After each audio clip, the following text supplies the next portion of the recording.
The sun rose slow over the wide plain where dust moved like breath across the grass. A shy farmer named Elias guided his mule toward the river with a mind full of worries. His land was dry, his hands were tired, and his heart felt smaller each day. He had lived alone since his parents passed, leaving him with fields, memories, and silence. He spoke little to people, and even less to himself. He believed the world was loud, and he was meant to be quiet, so he worked before dawn and returned after dark, hoping the stars would listen when people would not. Near the cottonwood by the river, he noticed tracks deeper than any. He had seen wide steps pressed into wet soil like the earth had been asked to remember something heavy and important. Elias felt fear, then curiosity. He followed slowly, holding his breath, as if the land itself might hear him soon. He saw her standing by the water, taller than any man. He knew, broad-shouldered, with long, dark hair tied with leather. She wore worn buckskin and carried the stillness of mountains. Her eyes were sharp yet tired, like someone who had seen too much and rested too little. She turned and met his gaze without anger or surprise. Her voice came steady and low, saying she meant no harm. Elias froze, unsure whether to run or bow or pray. He had heard stories of giants and Apache warriors whisper at trading posts, but none spoke a woman like this one, calm, proud. And alone she told him her name was Naya, and that she had walked far to escape hunters who feared what they could not control. Elias nodded, though his hands shook. He offered water and bread, and she accepted with a gentle thanks. As they sat by the river, the wind carried old songs through the reeds. Naya spoke of her people scattered by greed and broken promises. She spoke of strength that frightened men and loneliness that weighed heavier than stone. Elias listened more than he ever had before. He felt his chest open as her words found space inside him. She said softly that she had not been touched by a man in many moons, not in kindness, not in cruelty, just in absence. The words were not a request, but a truth shared like a wound left open to the air. Elias looked down at his calloused hands and felt shame for his fear and pride for his restraint. He told her he was no hero, only a farmer who learned how to be gentle because the land demanded it. She smiled, and not wide but real, and something in the air shifted like rain about to fall. They spoke until the sun climbed high and shadows shrank. Naya asked for a place to rest, and Elias offered his barn without thought or bargain. He felt a quiet courage rise, not loud or sharp but steady. That evening, as they walked back toward his land, villagers watched from a distance, whispering rumors before truth could catch up. Naya held her head high, and Elias walked beside her, neither leading nor following. When they reached the farm, she touched the fence and smiled at the simple order of it all. He showed her the barn and the hay and a blanket clean and warm. She thanked him again and sat with her back to the wall, watching the door like someone who knew danger well. As night fell, Elias returned to his small house, but sleep did not come. He felt changed, though nothing had been taken from him. Only something added, a sense that kindness could be brave and silence could still speak. Outside the barn, a lantern glowed, and within a woman rested who carried stories older than his fields. He did not know what tomorrow would bring, fear, anger, or hope, but for the first time in many seasons, he believed the land might bloom again. Morning arrived with pale light spreading across the fields, and Elias woke before the rooster, as he always did. But this time his chest felt different, heavier and warmer, like something alive had settled there. He washed his face at the pump and looked toward the barn, where smoke from a small fire curled into the sky. Naya was already awake, already moving with purpose. He felt a sudden worry, wondering if she would leave without a word, like so many things in his life had done before. He approached the barn slowly, not wanting to startle her. Inside, he saw her kneeling by a small flame, using stones to boil water in a metal cup she must have carried with her. She greeted him with a nod and offered him the cup. He hesitated, then accepted. Their fingers brushed for a brief moment, and both of them noticed a stillness that followed. It was not desire that filled the space, but recognition, like two travelers realizing they were walking the same road for a while. Naya stepped outside and studied the land. She walked the fence line, touching posts, pressing soil between her fingers, and looking at the sky. Elias followed a few steps behind, answering questions. When she asked, she spoke of how land holds memory and how wounds in the earth heal slowly, but truly when given care. Elias listened, feeling both pride and sorrow. Pride that she saw value in his work, sorrow that he had never spoken of the land the way she did, with respect and gratitude. As the sun climbed higher, a group of men appeared at the edge of property, riders with rifles slung across their backs, faces tight with suspicion. Elias felt fear rush through him faster than thought. He knew these men. They were neighbors, traders, hunters, men who believed strength meant taking first and asking later. Naya straightened her posture and moved slightly in front of Elias, not threatening, but present her shadow fell long and wide across the ground. One of the riders called out asking about the giant woman, and whether Elias was hiding trouble on his land. Elias swallowed and tried to speak, but his voice fell small. Then Naya spoke calm and steady, saying she was a traveler seeking rest, and that no harm would come to those who showed none. Her words carried weight not because of volume, but because of truth. The men laughed, nervously shifting in their saddles, measuring her size against their courage. Elias surprised himself by stepping forward. He said this was his land, and she was his guest, and that no one would be harmed here unless they brought harm with them. His heart pounded so hard, he thought it might break free, but he did not step back. Silence followed thick and heavy. Finally the men turned their horses and rode away, not defeated, but unsettled, as if something familiar had cracked. After they left, Elias felt his knees weaken. He sat on the ground, breathing hard. Naya knelt beside him and placed a large hand on his shoulder, grounding him. She told him courage does not always feel strong.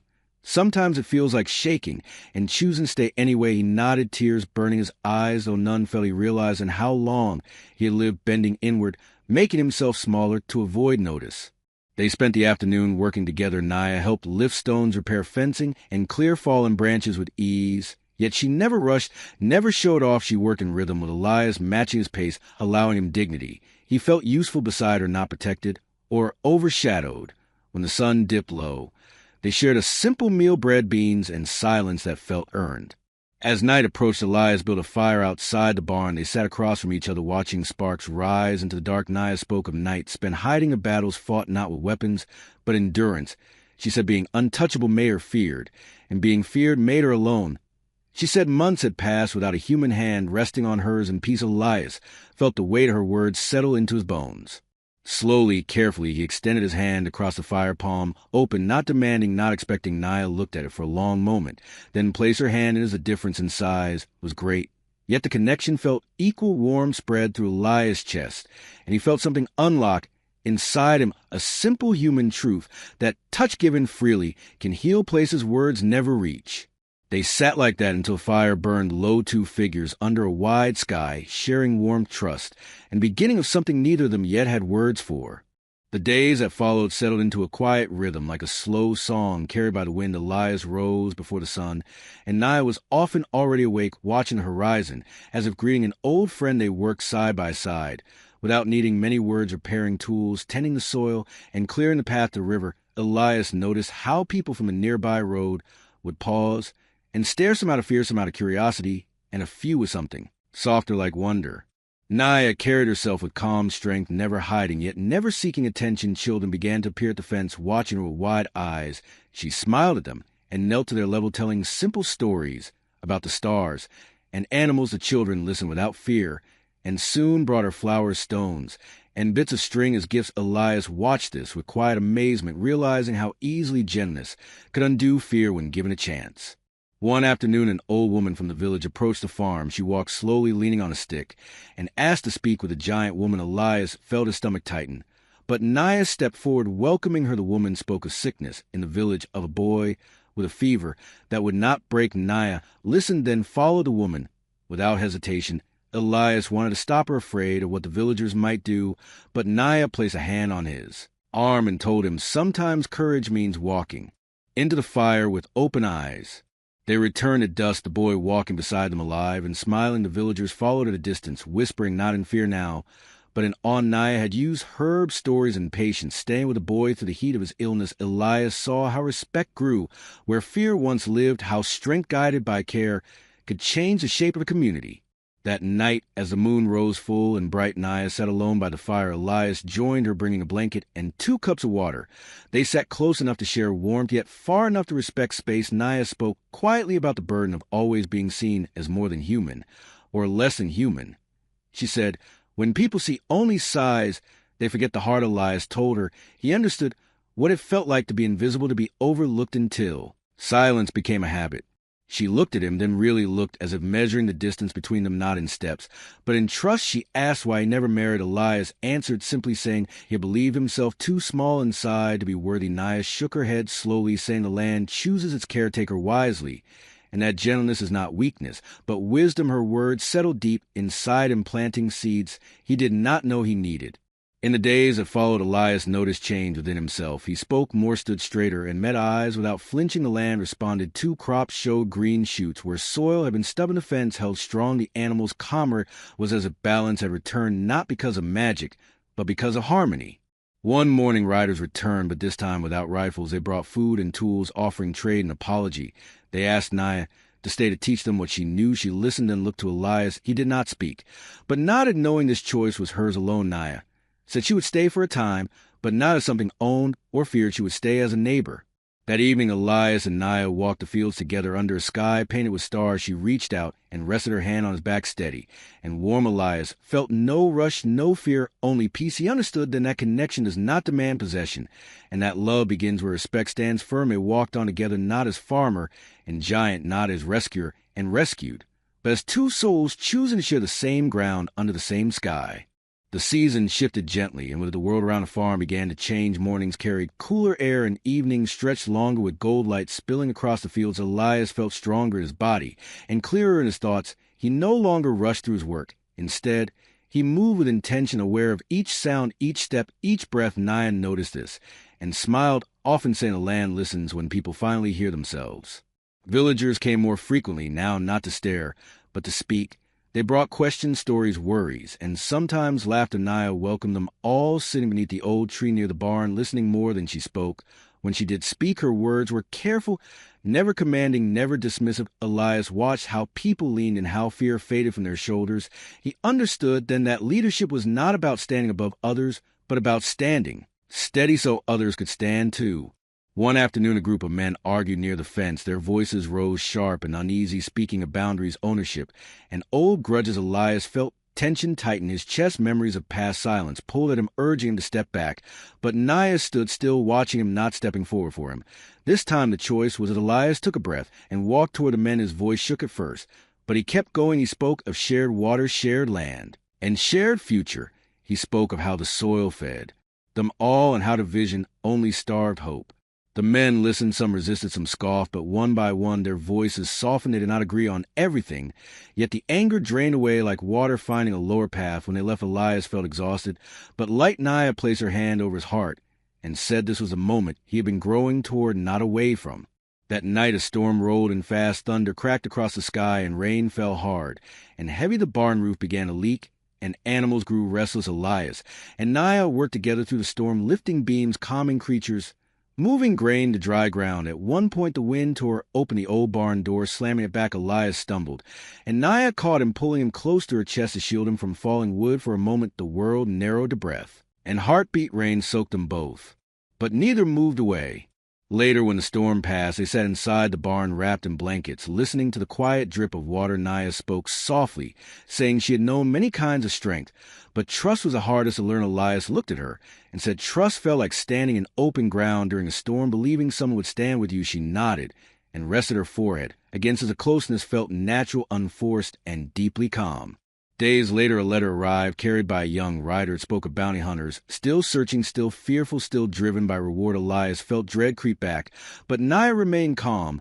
She said running would only spread the shadow further. She would meet this challenge not with violence, but with truth. Elias insisted on standing with her, and she did not refuse. When the hunters came, they found not a lone giant, but a gathered community, farmers, elders, children, all standing together. Naya spoke, clearly naming herself and her past, refusing the lies told about her. Elias spoke too, his voice firm, saying this land chose who belonged by care, not fear. The hunters looked around at the faces at the unity, and their confidence faltered. They turned away empty-handed, carrying doubt instead of victory. That evening, as the sun set red and low, Elias realized the farm was no longer just as it was a place of meeting, of healing, of courage. Naya sat beside him, watching the horizon. She said she had wandered long, searching for safety, but perhaps what she had needed was belonging. He answered that he had lived long avoiding connection, but now understood that the heart, like the land, must be shared to truly live.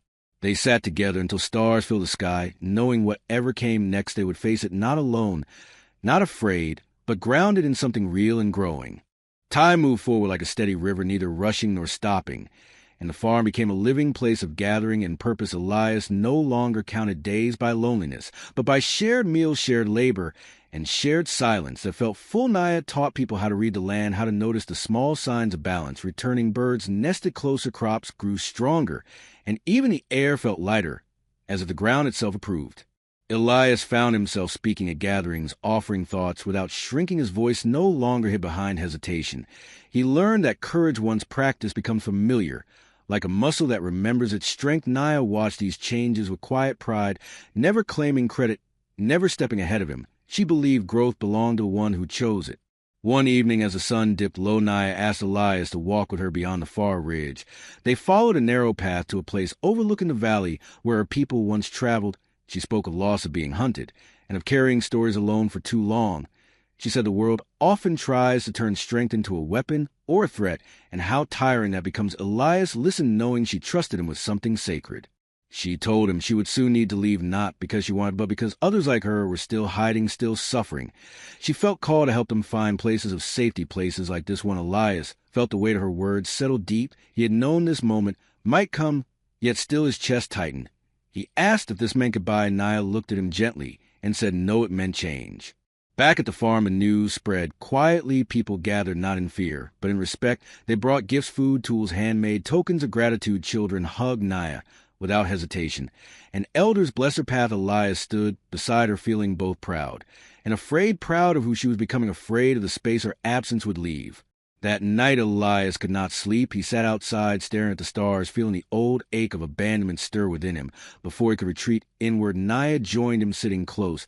She placed her hand over his and said, leaving does not erase what has been built. It proves it was strong enough to stand. She said the connection they shared was not fragile, it was rooted.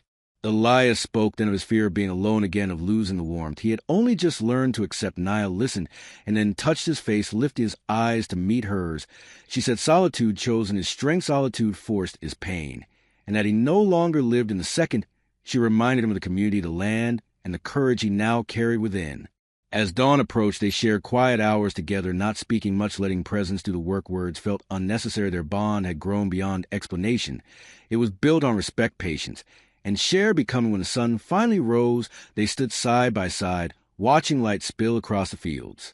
The day of departure arrived, calm and clear. Naya packed lightly, taking only what she needed. Elias walked with her to the edge of the land where the path curved away. She turned to him and placed a small stone in his hand, smooth and warm.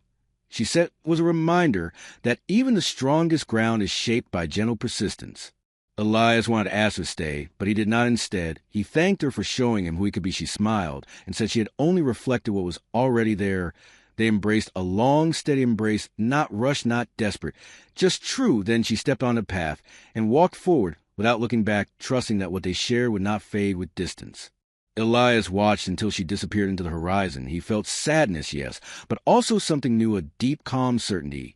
He returned to the farm, standing tall, ready to continue the work, knowing that love does not always mean holding on. Sometimes it means becoming strong enough to let go while keeping the connection alive within the heart. Seasons turned and the land continued its steady breathing. Elias woke each day with purpose, no longer driven by fear or habit, but by choice. The farm carried signs of all that had passed, repaired fences, strong soil, laughter woven into wind. He felt Naya's presence not as absence, but as guidance, like a mountain seen from far away, still shaping the path of rivers. People came often now, seeking advice, rest, or simply a place where voices were heard. Elias welcomed them with open hands. He remembered how it felt to be unseen and made sure no one left without being acknowledged. Children grew taller, crops grew fuller, and disputes found calmer endings. A farm had become a quiet center where strength and kindness lived side by side. Letters arrived from distant places, carried by travelers who spoke of a tall Apache woman helping scattered families find safety, teaching them how to stand without fear. Elias read each word slowly, letting pride rise. Without clinging, he understood now that love does not shrink. When shared across distance, it expands. One spring morning, a familiar figure appeared at the edge of the field. Elias' heart recognized her. Before his eyes did Naya walk toward him, carrying dust on her boots and peace in her stride. They stood facing each other for a long moment, neither rushing, neither uncertain. When they embraced, it felt like coming home, not to a place, but to a truth. Naya told stories of the people she had helped, of land reclaimed and fear released. Elias shared stories of the farm and the community it had become. They spoke as equals, shaped by time and trust, not bound by need. They walked the fields together, noticing how much had grown, not just crops, but hearts. That evening the community gathered not to celebrate return, but a continuation music, laughter, and shared food filled the air. Naya stood beside Elias, not above him, not behind him. When asked if she would stay, she answered that she would remain for a time, and then go again, as needed. Her path was wide, but her roots were real. As night settled Elias, and Naya sat beneath the stars, she rested her head against his shoulder, and he felt no urgency, only gratitude. He understood now that love is not possession or rescue is recognition. It is standing together without fear of change. In the years that followed, the farm remained a place of meeting and meaning. Elias aged with Grace's back bent from work, but his spirit stood tall. Naya came and went, always returning, always leaving something better behind. Together they show that gentleness can hold great strength and that the bravest lives are built through shared courage. When Elias eventually passed, it was said the land itself grew quiet for a time. The wind softened, the stars shone closer, and a tall woman stood alone beneath the sky, honoring a life. While lived, she placed a stone at the heart of the field and whispered thanks. And so the story lived on, carried in soil and memory, teaching that even the shyest heart can grow bold, that even the strongest spirit needs touch, and that when respect leads away, healing follows. This was not the end, but beginning, shared by all who choose to stand with open hands on common ground.